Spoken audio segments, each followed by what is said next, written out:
안녕하세요. 사연을 시작하기에 앞서 구독과 좋아요 부탁드려요. 감사합니다. 사연 시작해 볼게요. 세월이 참 빠르게 흘러갔어요. 어느새 고등학교를 졸업한 지 30년이 되었더군요. 저는 동창회라는 것과는 거리가 멀게 살아왔습니다. 중학교든 고등학교든 한 번도 동창회에 참석한 적이 없었어요. 굳이 그럴 필요성을 느끼지 못했거든요. 제가 여고 시절 친했던, 아니 지금도 절친한 친구가 3명 있었는데 지금도 자주 연락하고 종종 만나 수다를 떨곤 했어요. 그러니 30명, 40명이 모이는 어색한 동창회보다는 편안하게 우리끼리 만나는 게 더 좋았죠. 저는 학창시절 특별히 두드러지는 학생은 아니었어요. 공부를 아주 잘하지도 인기가 많지도 않은 평범한 학생이었죠. 그저 착한 친구들 몇 명과 어울려 다녔을 뿐이었어요.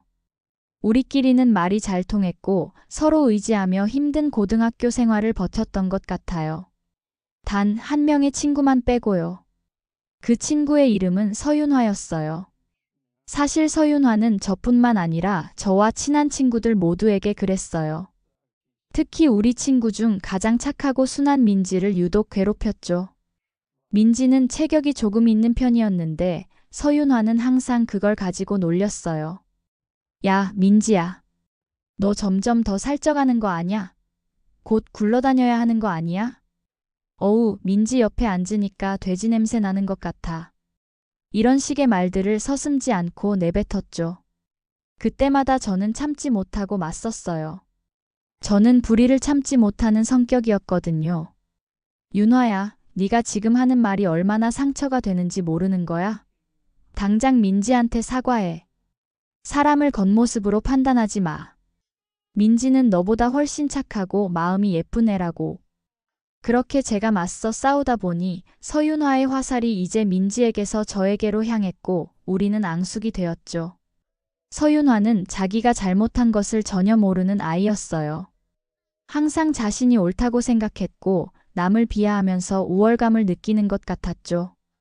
그래서 우리 친구들 사이에서 서윤화는 아주 악질로 통했어요. 졸업 후에도 저는 민지, 수현, 지은이와 여전히 친하게 지냈고 서윤화와는 연락이 완전히 끊겼어요. SNS로도 친구 추가를 하지 않았고 그녀의 소식은 들을 필요도 알고 싶지도 않았죠. 간혹 민지에게서 서윤화가 여전히 SNS에서 자기 자랑을 늘어놓는다는 이야기를 들었지만 저는 그저 그러려니 하고 넘겼어요. 그러던 어느 날 동창회 밴드에 초대되었다는 알림이 왔어요. 평소처럼 무시하려고 했는데 갑자기 민지에게서 전화가 왔습니다.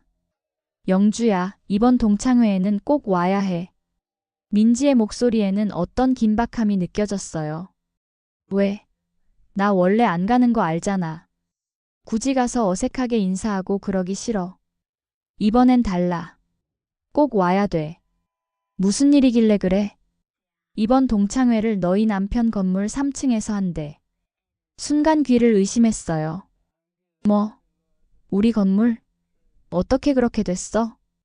그게 말이야. 서윤화 남편이 이번에 너희 건물에 병원을 개원했대.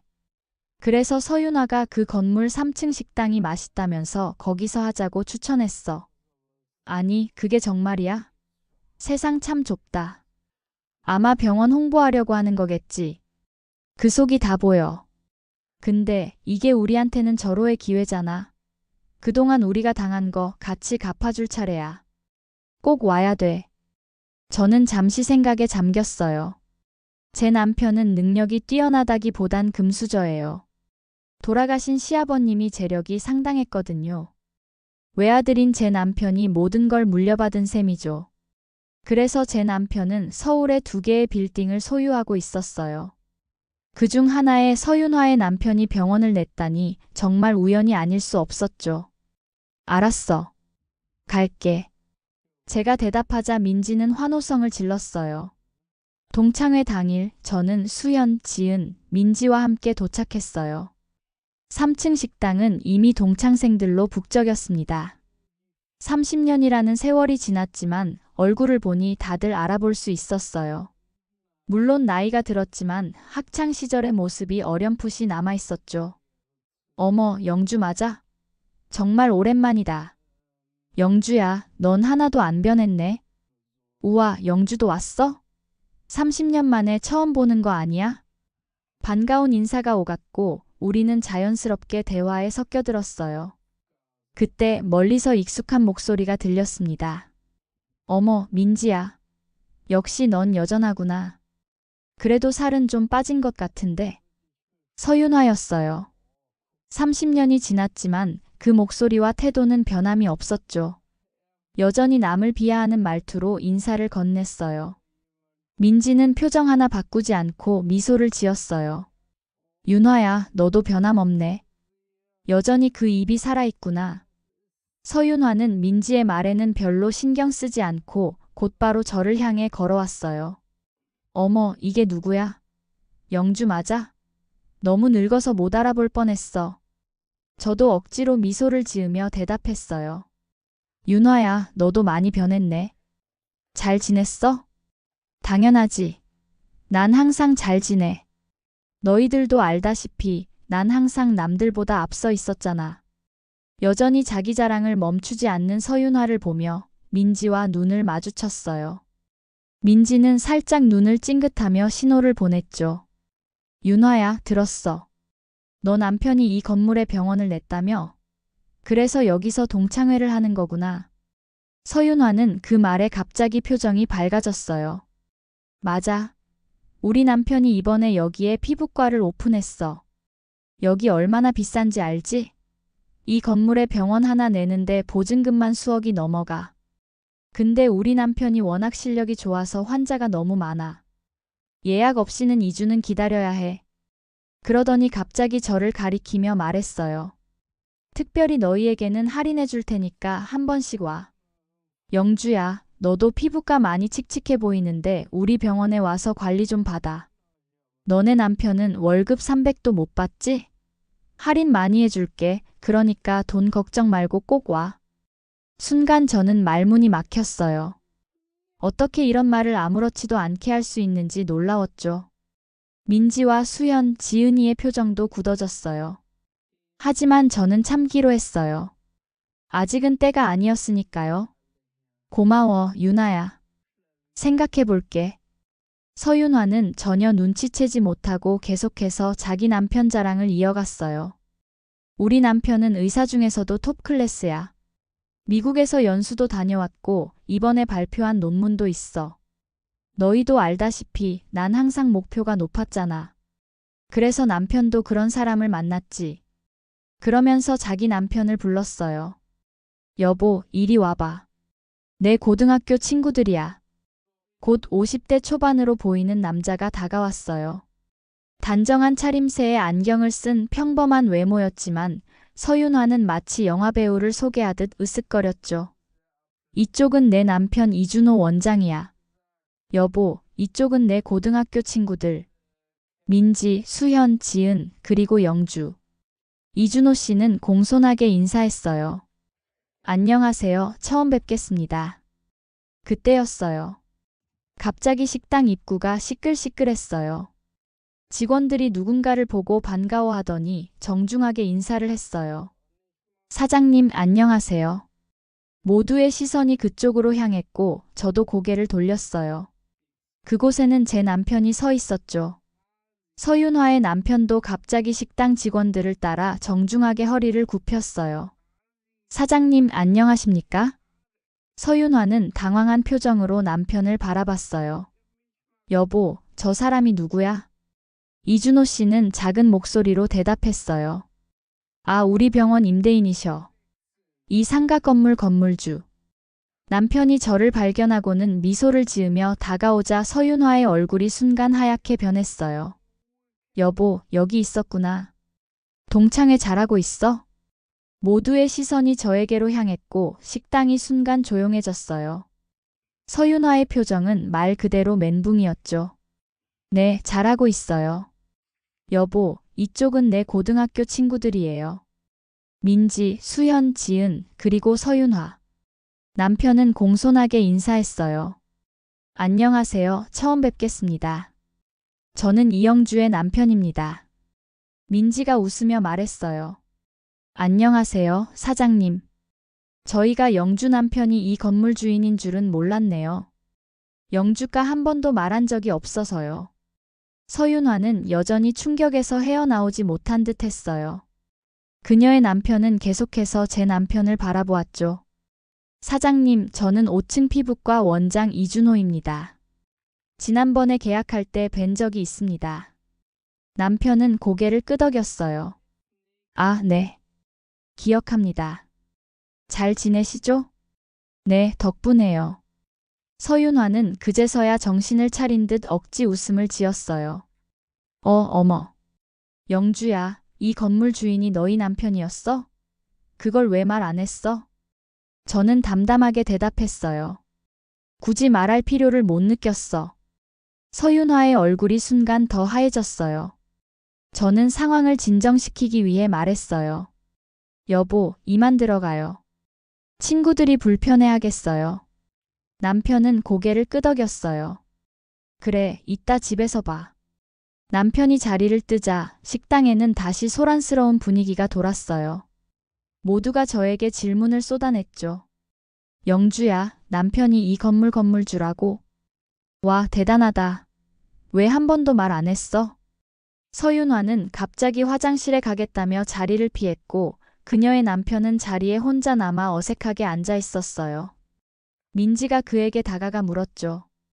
원장님, 병원은 개업한 지 얼마나 되셨어요?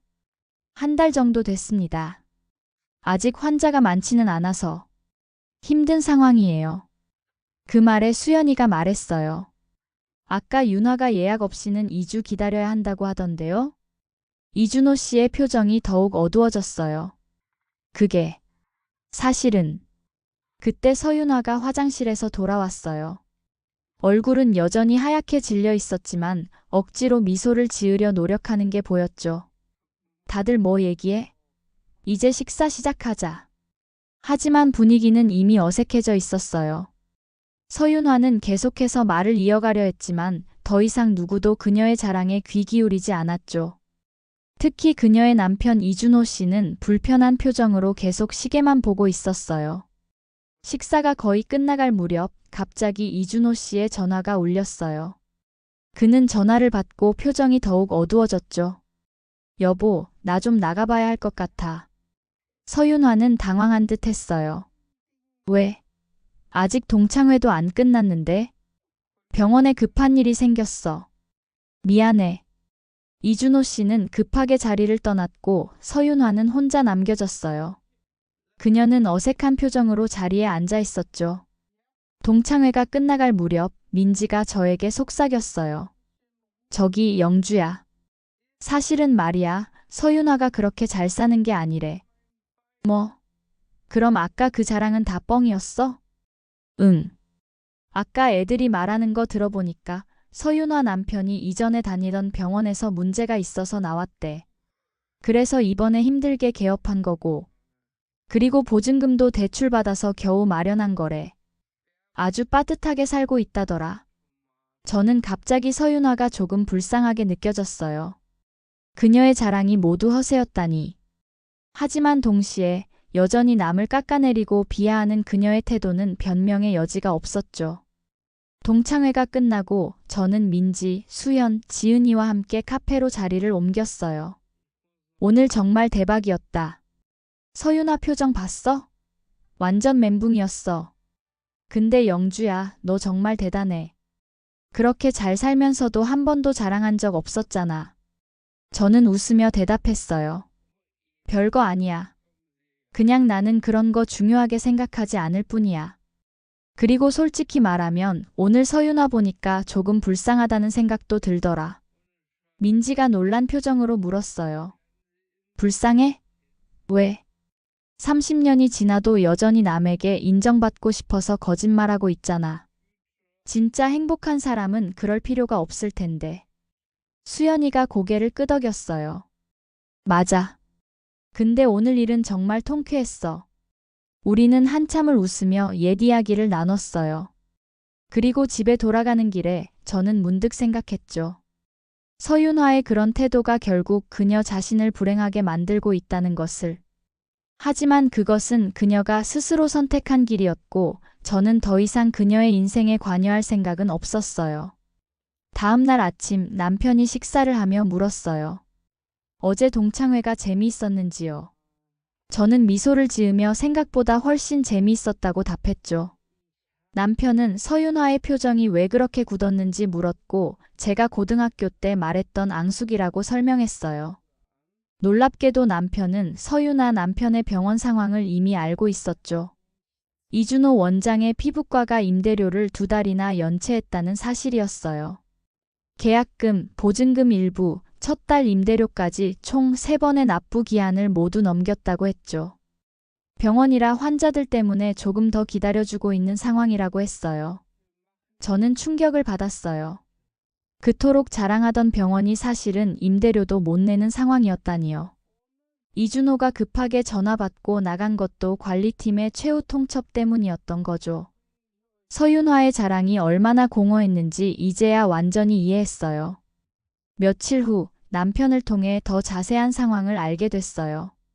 알고 보니 이준호는 이전 병원에서도 횡령 문제로 쫓겨난 전력이 있었고 이번에도 같은 짓을 하려다 걸린 거래요. 장비 리스 업체에서도 고소했다고 하더군요. 그 와중에 서윤화의 성화에 힘들게 대출을 끌어모아 시작한 피부과는 결국 빚으로 남게 된 것이죠. 그래서 병원을 다시 내놨다고 하더라고요. 그리고 동창들 말로는 서윤화네 빚이 많아 집도 경매로 넘어갔다고 해요. 결국 서윤화는 친정으로 갔대요. 4개월쯤 지난 후 수연이가 서윤화의 근황을 전해줬어요. 서윤화는 이혼 소송 중이고 친정에서 우울증 치료를 받고 있다고 해요. 그토록 잘난 척하던 그녀가 이제는 사람들 앞에 나서지도 못하는 상황이 되었대요. 동창들 사이에서는 서윤화의 이야기가 꽤 오랫동안 화제가 됐어요. 그녀의 허세와 남을 깎아내리던 태도가 결국 자신에게 돌아온 거죠. 민지는 인과응보라며 통쾌해했고 지은이도 자업자득이라고 했어요. 저는 특별히 기뻐하지는 않았지만 그렇다고 안타깝지도 않았어요. 서윤아는 스스로 선택한 길을 걸었을 뿐이니까요. 우연히 서윤아를 마주친 적이 있어요. 동네 마트에서였는데 그녀는 저를 보자마자 고개를 돌리고 서둘러 자리를 피했어요. 한때 그토록 당당하던 그녀가 이제는 저를 피할 만큼 달라져 있었죠. 사과도 용서도 없었어요. 그녀는 여전히 자신의 잘못을 인정하지 않는 사람이었죠. 1년 후 다시 동창회가 열렸어요. 서윤화는 오지 않았고 아무도 그녀를 그리워하지 않았어요. 사람들은 각자의 평범한 일상을 나누며 즐거운 시간을 보냈고 서윤화의 이름은 점점 잊혀져 갔어요. 저는 이 경험을 통해 깨달았어요. 남을 깎아내리고 허세를 부리며 살아가는 사람은 결국 스스로 무너진다는 것을요. 진정한 성공이란 타인을 존중하고 자신의 삶에 충실한 태도에서 비롯된다는 사실을 말이죠. 제 긴 이야기를 끝까지 들어주셔서 감사합니다. 구독과 좋아요, 알림 설정까지 잊지 마세요.